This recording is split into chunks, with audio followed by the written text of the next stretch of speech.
Hey everybody, Josh the RV Nerd down here at Advantage 1 RV today. And I gotta tell you, I'm human just like anybody else. And every now and then, I get into a mood. And I saw this coach come in, and I don't know why. I instantly had a chip on my shoulder about this thing. I was determined, I was convinced I was not gonna like it. I was gonna make myself not like it. And I don't even know why. That's the stupidest thing in the world. It was early, and I don't wake up easily. I've been doing some other things while I kind of came out of my funk. But I tell you, this unit pulled me out of it. I wanted to not like it. But this coach, it was too good. I couldn't not like it. And frankly, this thing has the best bathroom, the biggest bathroom I've ever seen in a motorhome. It's absurd. It's amazing. It's absurdly amazing. So I want to get those little glitchy things out of the way. I don't think any of these are deal breakers. Maybe we can just all relax a little bit, and then we're going to be a little more receptive to what we're seeing, because this is a beautiful coach. I don't want you to miss it. And the kind of stuff we're talking about is like, this light bulb ran out of good ideas. The passenger seat just needs a quick date with some Head and Shoulders, because it's got a little bit of flakiness going on. And one of the mirrored closets in the bedroom is crack-a-lackin' over here. But I mean, I'm trying to even look there. Okay, it's hard to see on camera. I almost missed it in person. You got to be like at Hogwarts at the right angle, taking the 9 3/4 train to see this. But this is all I could come up with. This coach is awesome. I'm really impressed with this thing, actually. And I am a little ashamed to admit how much time I spent in this RV, touching it, opening all the doors, taking pictures, etc., working my way through it, before I realized this is not a diesel pusher.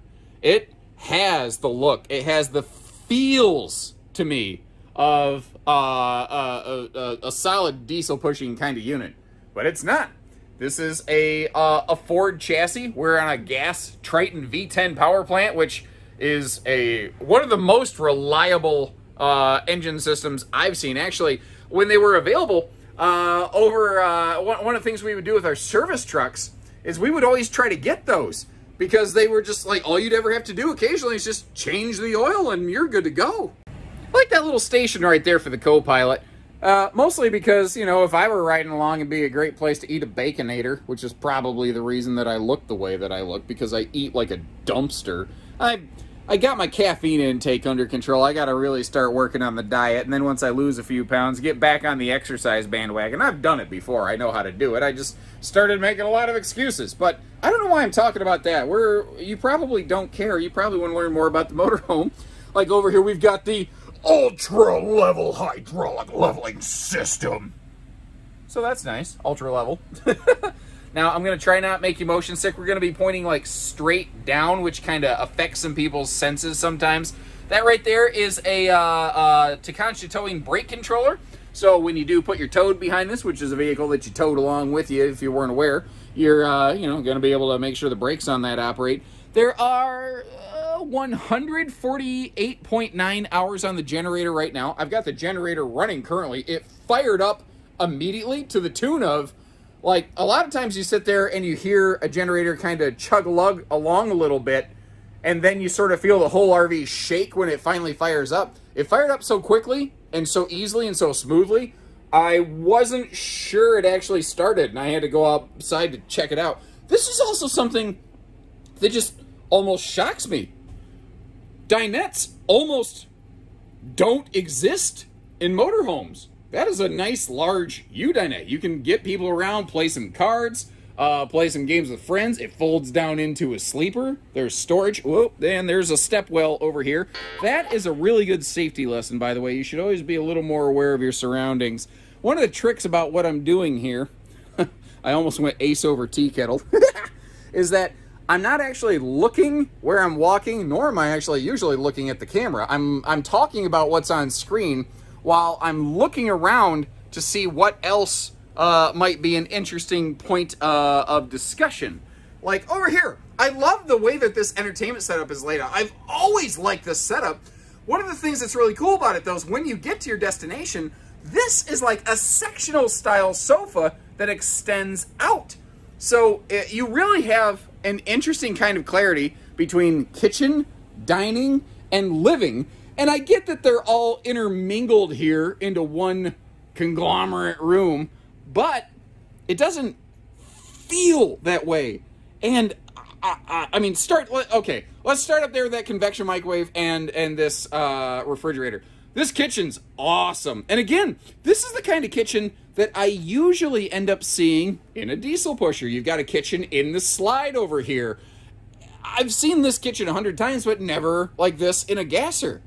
This coach really impressed me, like the way that the stove and the sink and everything interacts. Like it almost, I don't know. I think it almost sets the wrong expectation by calling this like a gas Class A. This is just a gorgeous Class A that happens to have gas for fuel instead of diesel. But what stopped me was this bathroom. This bathroom is huge. So for reference, to help you get your bearings, we're actually standing in the bedroom looking forward into the bathroom. So the door side of the RV is on the right side right now. The trick with this room, I mean, it's very large, but it's like kind of tricky to get the camera around it sometimes. Like you've got all these extra little, come on camera, come on light bulb, there we go. Storage pockets like this that sometimes are little tricky angles to get to. But this shower, I should measure this out. This looks like a 3-foot by 3-foot shower or something like that. It's not rectangular, it's square. It's, I mean, you've got way more like elbow room and headroom in here than you normally get out of a lot of these things. But flipping around here, oop, I spotted one other light bulb that ran out of good ideas, but short of that, this is awesome. I mean, if you're gonna go full-time, or if you're gonna go seasonal, you're gonna snowbird, you're gonna spend some time in this split double big bathroom right here, and that giant lower cabinet, by the way, is a combo washer dryer prep space. So like I said, if you want to go full-time, this is awesome. And I tell you, one of the things I like about it, my wife and I have a dual bathroom sink in our house because neither of us, especially myself, I know I seem like this plucky-go-lucky RV nerd, but I'm not friendly in the morning. It takes me a while to get going, and then once I do, I'm like, all right, knock it off, you know? Which is probably why when I first walked up to this coach, for whatever reason, I just had a chip on my shoulder, and this thing snapped me out of it. This is awesome. This bathroom over here, this is great. And it occurs to me, maybe you'd like to take a look at this thing a little bit, not with the cabinets all blown wide open, because the cabinetry in here, I love it's got like a warm kind of, I almost want to say like auburn, I don't know, rich luster. It's got just the slightest kind of, I don't even know if I want to say red tinge. I don't know. I like it. Whatever it is, I like it. Now, again, we are dual centralized air, and it's super quiet in here when I'm not talking all the time, because we also have a noise-canceling ceiling liner. And I'm going to kick off my shoes real quick, because we are actually going to climb over here, get in bed, and at the, ooh, you get to see look at my little foot hanging over there with my little Walmart socks. This is our view at the end of the night. It is a nice, easy view and no neck wrecker bedroom entertainment setup. But this entire wall over here is nothing but a storage slide out, and you are getting some storage galorage out of this thing. The amount of dresser space wrapped up in that slide is just absolutely ridiculous. And what's really interesting about this floor plan is that it's a closet slide, not a bed slide. You just don't see that a lot. And one of the reasons I personally really like that is that when we get over here, I feel for some reason like not putting the bed in the slide makes for more room around the bed, including that really handy little side stand over there.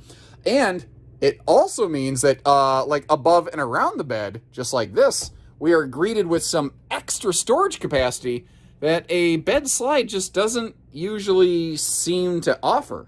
Now, speaking of slides, probably going to be a good idea. Let's go ahead and close everything up, hop back up front, take a look at it in road mode. Okay, so first of all, for road mode, what we always need to do is test the horn. Ooh, yeah. That's got a good angry one. That's got a horn that says, "Hey, you long-haired freaky people, you need not apply at my establishment." It's so stupid.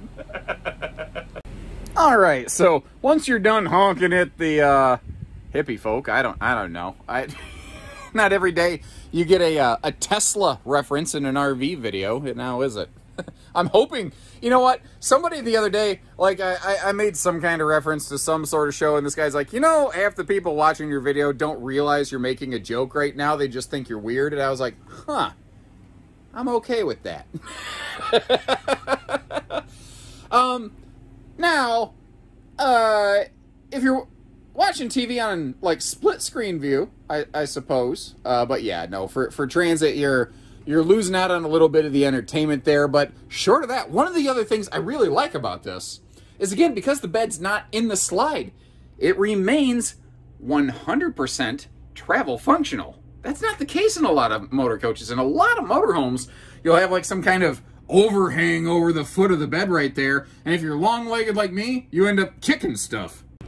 So my wife used to work at a retail store, and her manager would say things that were like almost correct. She would say like, well, it ain't brain science. And that's the first thing I thought of it when I look at this, because it ain't rocket science. You look at that, that is just a strikingly good-looking paint package on this. And there's something interesting I've always felt about paint packages, is they hide the age of the RV.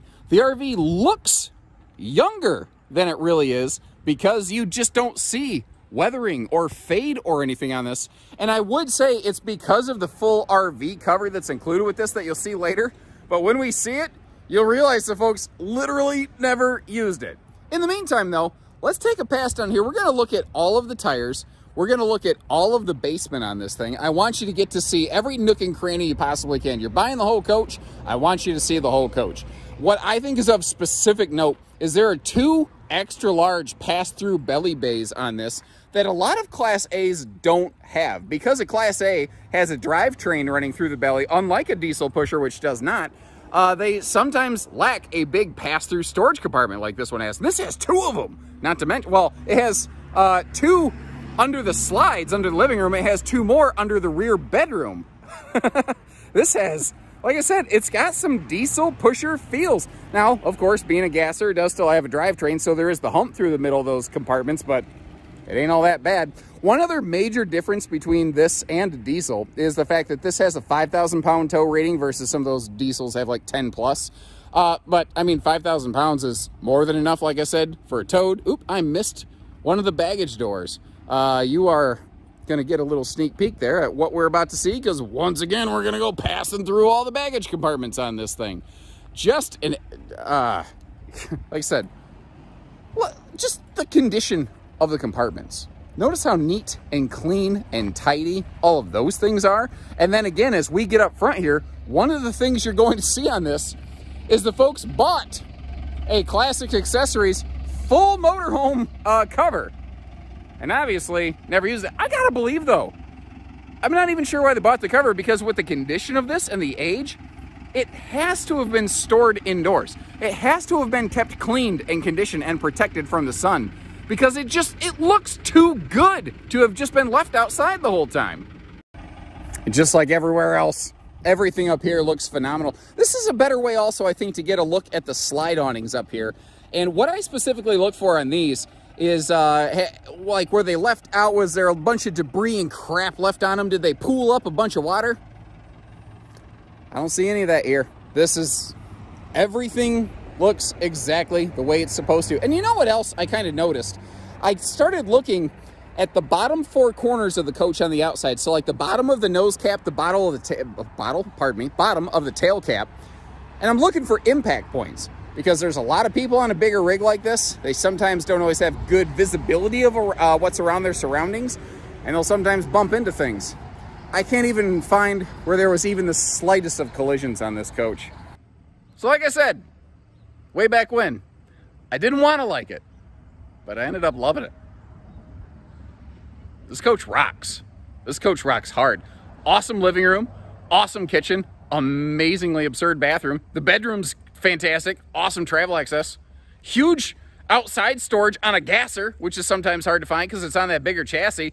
The paint package looks beautiful. It needs a couple tiny little things. Considering the age of the coach, it don't need very much. I don't think it needs to apologize for its current condition whatsoever. Previous folks who own this, you did well. You did really well. The next folks who own this, congratulations. You have my admiration and my jealousy. So on behalf of Advantage One RV, I'm Josh, the RV Nerd. Take care, stay safe, have fun, and remember to subscribe, everyone.